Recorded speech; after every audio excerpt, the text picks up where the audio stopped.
ઉમેદવારી ફોર્મ ગઈકાલે પણ 7 લોકોએ ભર્યા હતા. આજે પણ લગભગ 20 ઉપરના લોકો ભરશે. આવતીકાલે પણ ભરવાના છે લોકો.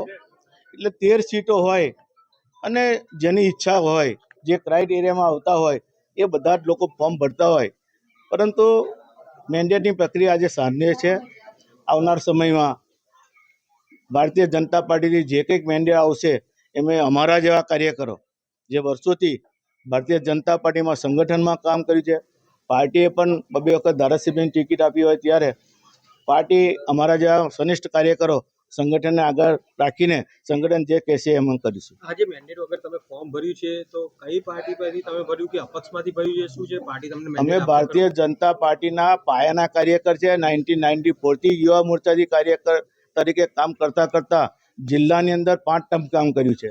એટલે અમે તો ભારતીય જનતા પાર્ટીના વરેલા કાર્યકરો છે. ભારતીય જનતા પાર્ટી તમને મેન્ડેટ આપશે એવો તમને વિશ્વાસ છે ખરો? અમને મેન્ડેટ વગર તમે ફોર્મ ભર્યું છે એટલે મેન્ડેટ વગર તો બધા આવતીકાલ છેલ્લો દિવસ છે, ત્યાં સુધી મેન્ડેટ ના પણ કોઈનો આવે પછી કોઈથી ફોર્મ પણ ના ભરાય. એટલે મેન્ડેટ વગર બધાએ જ ફોર્મ ભર્યા છે અને બધા જ મેન્ડેટને અનુસરીને આગળ બધા વધશે. તો પક્ષ તમને મેન્ડેટ આપશે કે પક્ષ જો મેન્ડેટ નહીં આપે તો?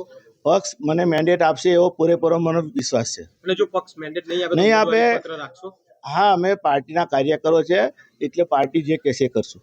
એટલે ઉમેદવારી પત્ર તમે પરત ખેંચશો કે નહીં ખેંચો? કે પાર્ટીના વફાદાર કાર્યકર છે, પાર્ટીના અમારા આગેવાનો કહેશે એમ કરશું.